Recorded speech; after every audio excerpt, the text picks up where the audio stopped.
नमस्कार बच्चों, मैं कमलेश चंद्र मिश्र आप लोगों का हिंदी की ऑनलाइन कक्षा में स्वागत करते हैं। आज आप लोगों को कक्षा 9 की पूरक पुस्तिका कृतिका से दूसरा पाठ रीढ़ की हड्डी पढ़ाने जा रहा हूं, जिसे जगदीश चंद्र माथुर ने लिखा है। यह एक एकांकी है। रीढ़ की हड्डी एक सामाजिक एकांकी है। इस एकांकी के लेखक श्री जगदीश माथुर जी हैं, जिसमें उन्होंने लड़का लड़की में भेदभाव करने वाले लोगों पर प्रहार करते हुए दोनों को समान सामाजिक प्रतिष्ठा देने की बात कही है।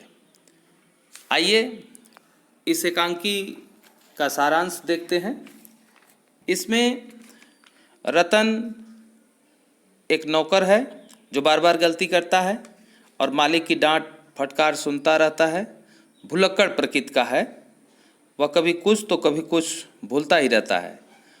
उमा आधुनिक लड़की है, पढ़ लिख कर जीवन में कुछ बनना चाहती है। उसके माता पिता उसका विवाह करना चाहते हैं, वह अभी विवाह नहीं करना चाहती है। इसी कारण वह इस पाठ में नाराज भी रहती है। रामस्वरूप और उनकी पत्नी प्रेमा, गोपाल प्रसाद और शंकर, यही मुख्य पात्र इस एकांकी में है। आइए देखते हैं इस पाठ का सारांश। एकांकी की शुरुआत रामस्वरूप बाबू के घर में होने वाली साज सज्जा से होता है। घर सजा हुआ है और लोग लड़की देखने के लिए, उमा को देखने के लिए गोपाल प्रसाद और उनका बेटा शंकर आने वाले हैं। बाबू रामस्वरूप और उनकी पत्नी प्रेमा और उनका नौकर रतन कमरे को सजाते हैं। बीच बीच में बाबू रामस्वरूप अपने नौकर पर झुझलाते रहते हैं। तभी प्रेमा उन्हें बताती है कि उनकी लड़की उमा को जब वे लड़के वालों के आने की बात कही है, तभी से मुंह फुलाए बैठी है। रामस्वरूप पत्नी को कहते हैं कि वह उमा को जैसे तैसे समझा कर तैयार कर दे। साथ ही वे अपनी पत्नी से भी कहते हैं कि लड़के वालों के सामने उमा की उच्च शिक्षा की बात मत करना। ये मत बताना कि उमा बीए पास है, क्योंकि लड़का 10 फेल है। लड़का से ज़्यादा अगर लड़की पढ़ी रहेगी तो हो सकता है वो लोग शादी न करें। और 2-3 रिश्ते आके वापस चले गए हैं, इसलिए ये शादी हर हाल में हो जानी चाहिए। उमा को बताना कि वे कम पढ़ी लिखी है, क्योंकि वे लोग कम पढ़ी लिखी लड़की चाहते हैं। अतः वे उमा की मैट्रिक तक ही पढ़ा लिखा ही बताएंगे, मैट्रिक हाई स्कूल तक। उस समय लड़के वालों का, थोड़ी ही समय बाद लड़के वालों का आगमन हो जाता है। बापू गोपाल प्रसाद पढ़े लिखे और पेशे से वकील हैं। लड़के के पिता गोपाल प्रसाद और उनका बेटा शंकर भी बीएससी के बाद लखनऊ के मेडिकल कॉलेज में पढ़ता है। उसकी आवाज़ पतली और खिसियाहट भरी हुई है।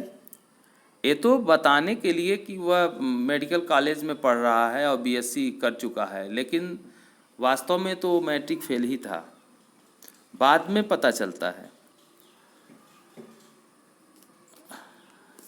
झुकी हुई कमर उनकी खासियत है, ये शंकर की खासियत है, क्योंकि शंकर जब पढ़ाई करता था तो उमा के ही क्लास में था।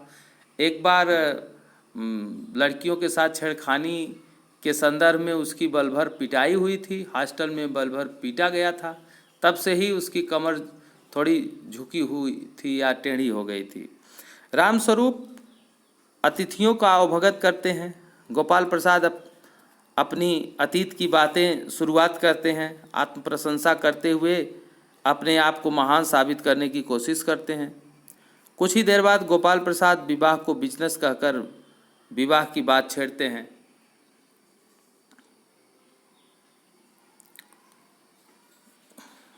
रामस्वरूप उनके लिए नाश्ता लाकर उनकी सेवा करना शुरू करते हैं।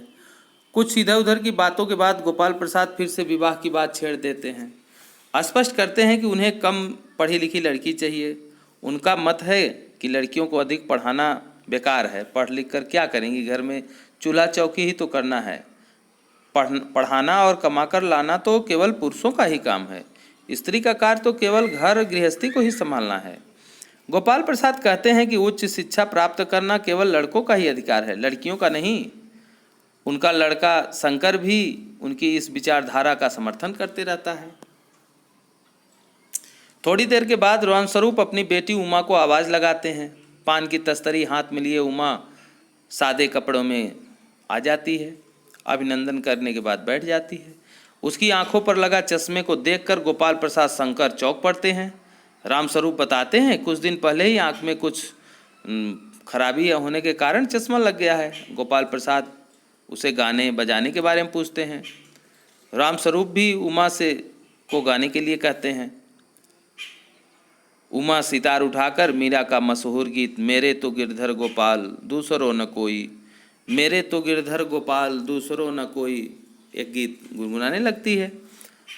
वह गीत में इतनी तल्लीन हो जाती है कि उसकी झुकी गर्दन और ऊपर उठती तो वह शंकर को देखती। शंकर को देखते ही वह अचानक गाना बंद कर देती है। तब गोपाल प्रसाद उसे पेंटिंग, सिलाई, अन्य चीज़ों से संबंधित बातें पूछने लगते हैं, किंतु उमा कोई उत्तर नहीं देती है। गोपाल प्रसाद उसे बोलने के लिए कहते हैं। रामस्वरूप भी अपनी बेटी को जवाब देने के लिए कहते हैं कि बोलो बेटी। उमा तरह तरह के सवालों से अपमानित होकर उमा कहती है, लड़कियां केवल निर्जीव वस्तु और बेबस लाचार कोई जानवर थोड़ी हैं, उनका भी मान सम्मान होता है।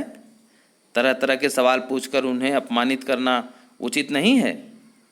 गोपाल प्रसाद क्रोधित हो जाते हैं और जाने के लिए कहने लगते हैं। तब उमा उन्हें बताती है, जिस लड़के के लिए वे सर्वगुण संपन्न लड़की चाहते हैं, उनका वह लड़का लड़कियों के हॉस्टल के इर्द गिर्द ताक झांक किया करता था और कई बार पकड़ा भी गया था, मार भी खाया है।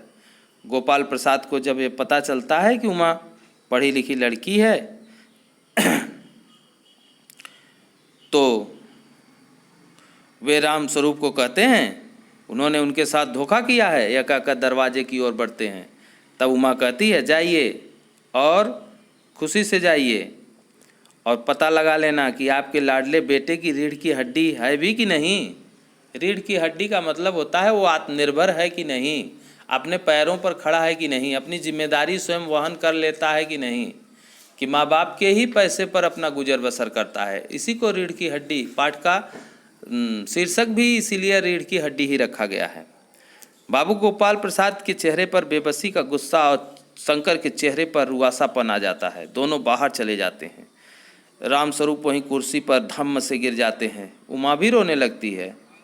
घबराई हुई उसकी माँ प्रेमा वहाँ पहुँचती है। तभी उनका नौकर रतन भी आ जाता है। वह मेहमानों के लिए मक्खन लाने के लिए बाजार गया था। सभी रतन की ओर देखने लगते हैं। यहीं एकांकी समाप्त हो जाता है। इस पर आधारित कुछ प्रश्न हैं।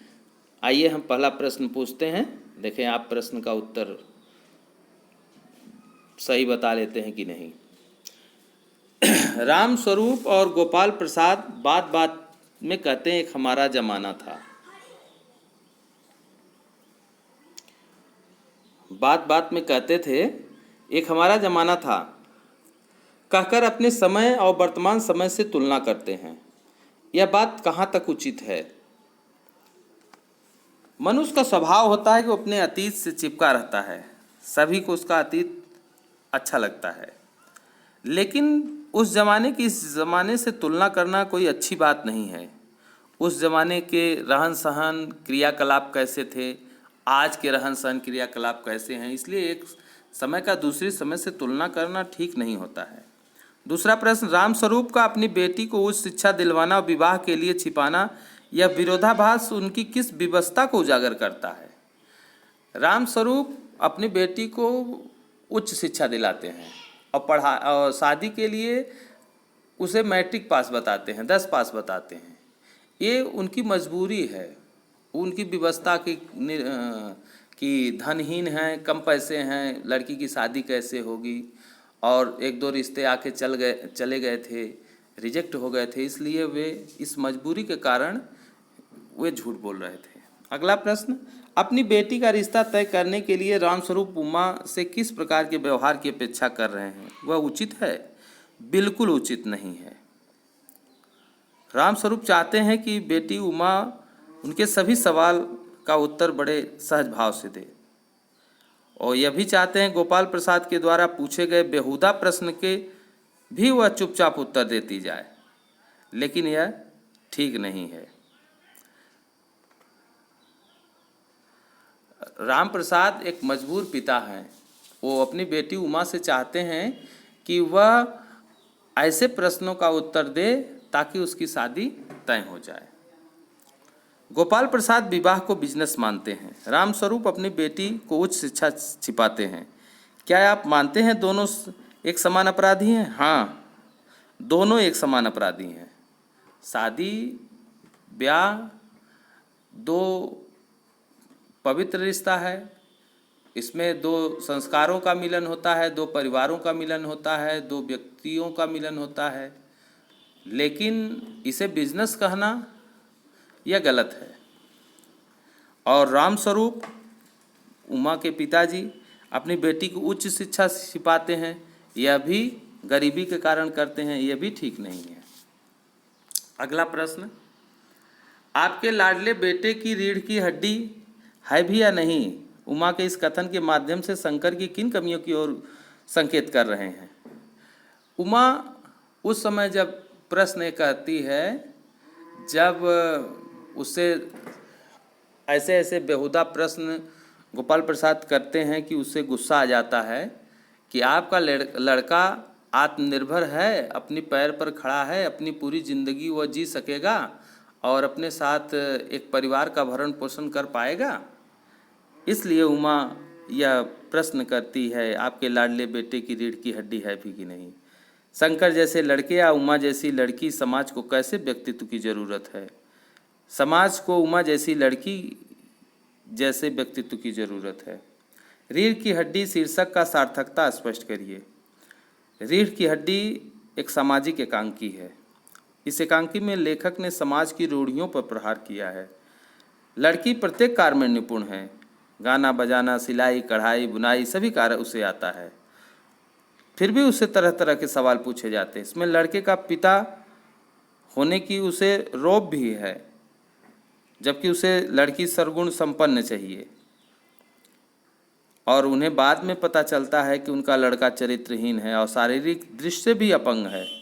इसलिए इस कहानी का सारांश शीर्षक रीढ़ की हड्डी एकदम उपयुक्त है और सही है, सार्थक भी है। कथा वस्तु के आधार पर आप किसे एकांकी का प्रमुख पात्र मानते हैं? उमा को हम इस कहानी का प्रमुख पात्र मानते हैं। अंतिम प्रश्न है, एकांकी के आधार पर राम स्वरूप और गोपाल प्रसाद की चारित्रिक विशेषताएं बताइए। राम प्रसाद एक मजबूर पिता हैं जो हर हाल में अपनी बेटी का विवाह करना चाहते हैं, और गोपाल प्रसाद शंकर के पिताजी हैं जो झूठी शान शौकत दिखाते हैं और अपना रोब झाड़ते हैं, विवाह को बिजनेस मानते हैं। इस एकांकी का उद्देश्य क्या है? इस कहानी का उद्देश्य यही है कि लड़का लड़की में भेदभाव नहीं करना चाहिए। दोनों को एक समान अवसर समाज में मिलना चाहिए। समाज में महिलाओं को उचित गरिमा दिलाने हेतु आप कौन से प्रयास कर रहे हैं? हमारे समाज में यत्र नार्यस्तु पूज्यन्ते रमन्ते तत्र देवता, जहाँ नारी की पूजा होती है वहीं देवता निवास करते हैं। ऐसा भारतीय समाज है। इस भारतीय समाज में महिलाओं को सम्मान की दृष्टि से देखा जाता है और देखा जाना चाहिए। आज इस तरह से ये पाठ समाप्त हुआ। अगले पाठ में हम फिर मिलेंगे। आपका दिन शुभ हो। धन्यवाद।